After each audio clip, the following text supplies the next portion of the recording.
Hello everybody, welcome back to my channel. In today's video, I'm going to be showing you the process of me migrating from my current bullet journal in this notebook here to my new bullet journal in this notebook here. This I've been using since the beginning of January, and I know that I'll be finishing it up at the end of June.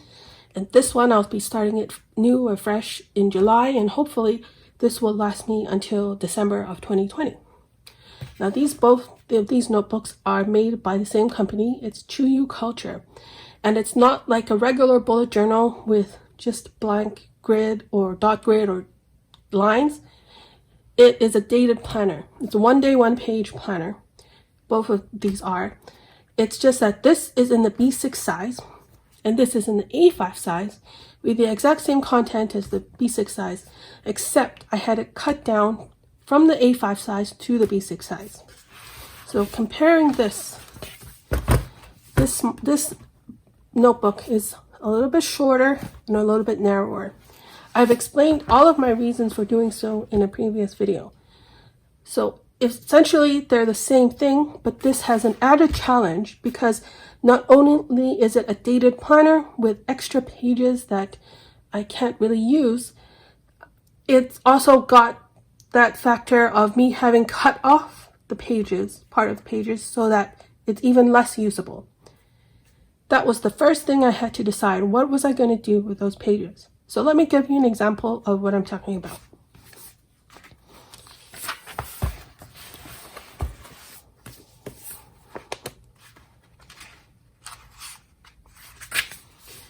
This is from my current bullet journal. It is the December calendar layout, a monthly calendar that's at the beginning of the notebook, and there's one for every single month. So I really liked this. In the past, when I've done a bullet journal, I used a blank notebook and I drew out the months every month as it came forward. It was just following along with the original bullet journal method where they have a monthly log at the beginning of every month.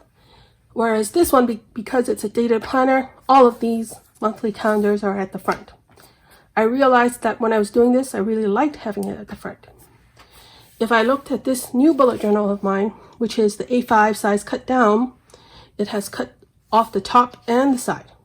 Now it's technically still usable because you can still see all 31 days of, let's say, December, but the Sunday is much smaller. So I knew that I wanted to do something where I wanted to see a layout a lot more like this. One thing I thought about doing with this is just to ignore all of these pages altogether and just rip them out. This book is bound by text signatures or paper signatures. If you look at the top, you could see that if I were to rip out the first signature, I would be able to remove most of these calendar pages without affecting the integrity of the binding of the rest of the book. So I looked at the top there and I saw that if I were to pull out, this is October, November, if I were to pull out all of these pages from January to November, and let's say this at a glance page, the year at a glance page is also unusable. If I were to pull out all of these pages, I would have this page 1, 2, 3, 4, 5 of these calendar pages, and then I would get to the main part of the notebook, which is like a square grid pages, which is what I would put my bullet journal logs in. I thought that would be a good way to do it, but then, as I was saying before, I really liked having this monthly calendar at the front. These pages would be a good place for me to put those monthly calendars if I could tape or tip in something over all of these pages. And ultimately, that's what I've decided to do. I've decided, instead of ripping out all of these pages, I'm just going to paste something on top of them and make my own version of this monthly calendar. Now, in the past, what I've done is I've just drawn it all out by hand. I could have just taken another piece of paper, printed some grid spacing on it like this, and just drawn it all up by hand. But I decided I wanted to do the challenge of creating my own calendar insert just for me. And when I say it's just for me, it's also heavily inspired by this layout because I do really like this layout. And so that's what I've done. Now for the paper to use to tip in, now that was a challenge as well. So let me explain. This uses Tomoe River paper, and I wanted to use Tomoe River paper to tip in on top of this because for one thing, it's very fountain pen friendly and it's very thin and light. So if I were to tip in 30 plus pages of this, it would be so nice that it wouldn't bulk up the planner too much. So I have a ream of Tomoe River paper that's available just for that purpose. But let's look at this scrap of Tomoe River paper. If I lay it on top of this paper, I don't know if you can see, but for me, this paper is too thin. That's one of the advantages of this paper, but also a disadvantage. And so I didn't think that I would like seeing the text kind of showing through this paper. So I had to pick another paper. This is also Tomoe River paper, by the way, but it's the thicker version, the 68 GSM, whereas this one is the 52 GSM. I went with another paper that I've used before and I like, which is also fountain pen friendly. This is by Fabriano. It's their Fabriano Equal Quad paper. This one is pretty big in that it's an A4 size, and this one has blank pages. It's 85 GSM. So now that I've explained all of that, I'll show you what the calendar I came up with. I tore out some pages from the Fabriano notebook. I cut them into two. They're A4 size, so each side of the paper I was able to put two B6 size pages, and I printed on top of those to create my calendar. So here we have the finished look. You can see I put these little cutting grid marks here so that this side will be pasted onto the left side of the page, and this side will be pasted or tipped into the right side of the page. With this layout, I kind of followed very closely to the original 2U Culture calendar layout, where they have a Monday start, Sunday is at the end, and they have a sidebar here. Now, on this in my old bullet journal, or in my current bullet journal, I used the sidebar to put my habits, and so I decided to recreate that, but just write down the days and the weekdays all here, so I didn't need to handwrite it. I could just print it out, and that was put here. But because I had some extra space left, I put a little bit of the sidebar and I added notes on the top. And then for all of this monthly calendar pages, it's pretty much the same here, where you have the day of the month at the top, but I did add a little bit of a square grid on all of these pages so as to match the square grid in the sidebar here and the notes sidebar here. So I like this layout. There's plenty of space at the bottom here where there's no dates for me to put other little notes and things or due dates and so on. And there's some space here at the top where it says July 2020, and at the bottom there is some space as well. Now I've very roughly left that much space because I wanted all of these monthly boxes to be the same height and width, of course. That also left enough space in this B6 size to add some washi if I needed to. Here is a washi card. It's a sample grab bag from Watch Me Washi. So every time I get something, it would be different. But I figure that this type of washi is the kind of typical size of a washi tape. So if I line this, let's say I were to use this donut washi at the top here for July 2020, I could just line it up here and there would be enough space. Now you have to imagine that this would be cut off, the edges would be cut off to the B6 size, but there's enough space up here and there's enough space here at the bottom to decorate with washi if I so chose. Another thing that I changed in my own custom calendar insert as compared to this one is that I added the week number on the side. Now it's very small. I don't know if you've seen it, but here, it's on the side here. So July, the first week of July is week 27 out of 53 of the whole year. And then it continues on from here. August shows the 31st week, and so on. That's something I do like to refer to from time to time, the week number. So I like having that here. And I have printed it all out from July to December. The next thing I'm going to do is I'm going to cut this up and paste them in here.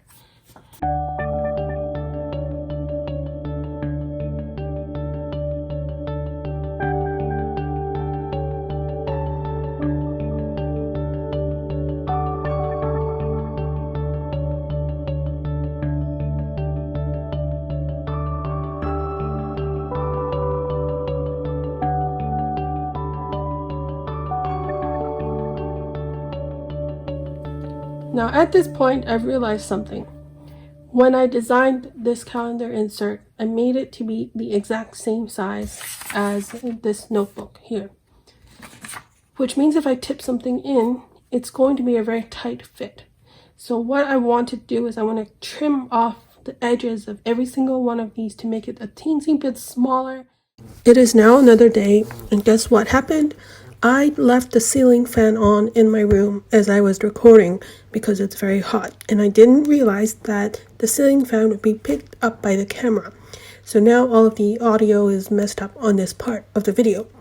So here I'm showing you in the video what the pages look like now that I've pasted in all of those calendar pages. I found that it works quite nicely in that you can't see the back of the pages, but it's also very thick. You see this one page here? It consists of 3 pages. The first page that was originally there, and then the 2 pieces of paper that I stuck to it. So it's become rather bulky, and I decided perhaps that maybe I shouldn't have used such a thicker paper. And so now I've decided to go back to using Tomoe River paper. And here I've decided that because these particular pages have text or some shading on the pages, I wanted to try and cover it up as best I could so that it won't show through. And for that, I'm using the Uni Posca paint pen.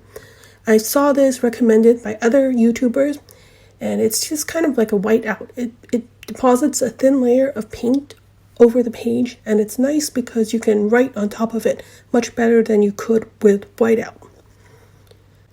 Now I did run out of the paint in the Posca paint pen, so I couldn't finish painting all of these pages. But on this 2 spreads, you can see on the left side, I didn't paint anything at all. On the right, I did. And so it makes quite a big difference, even though it's not completely white.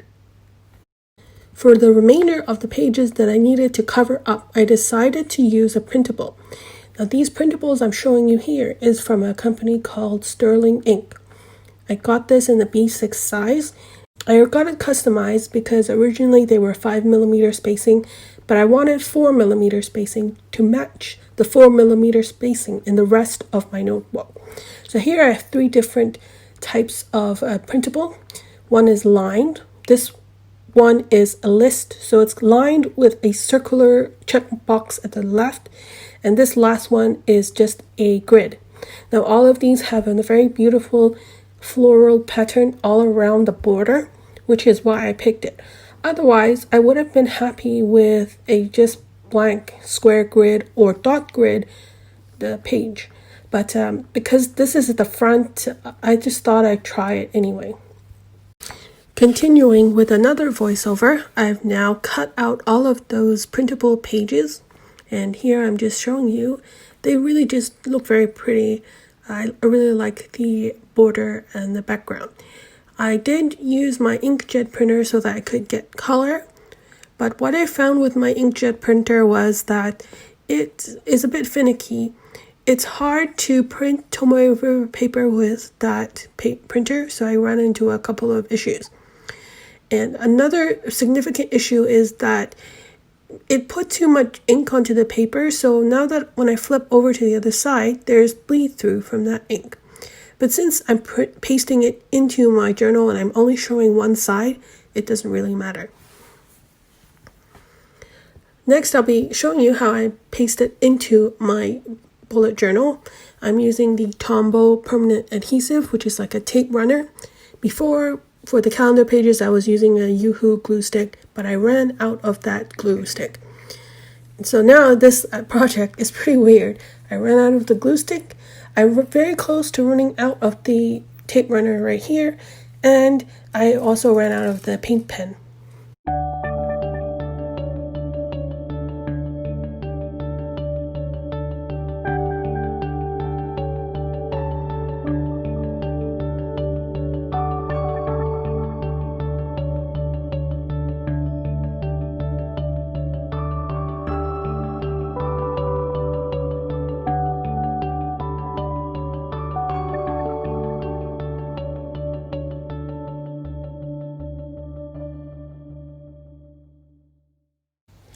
The next part of setting up this new bullet journal I'm going to show you is me setting up a dashboard or an inbox at the beginning of my bullet journal.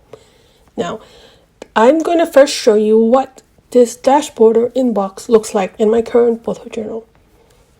Here it is. It's just at the first end paper at the front, and it's kind of a gray cardstock, and it's pretty plain, right? There is one sticky note in there. I do stick more than one sticky note in here, but for purposes of showing you what's here, I just use the one that's not really that personal with lots of notes.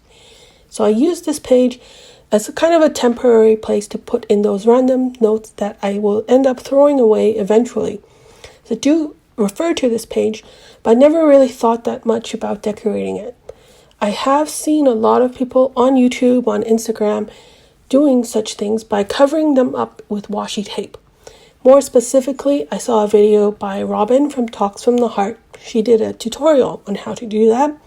And also, she referenced another YouTuber called Dakshina who did the same thing. And of course, there's countless other people too. And I've watched both of those YouTubers' videos, and I'll link those below. That's the start of my inspiration.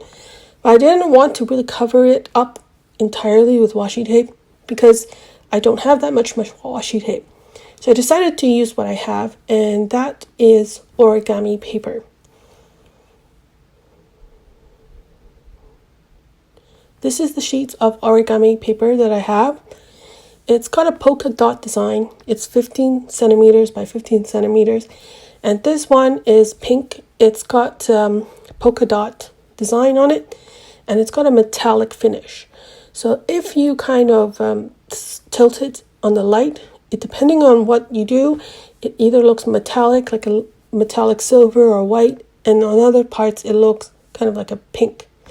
Now I decided to not use pink. I decided to pick a purple design. It's very similar, really. And here you can see me showing you that it doesn't match up. This origami square paper is too short to cover the entire page. So I had to trim it off and kind of cut it up.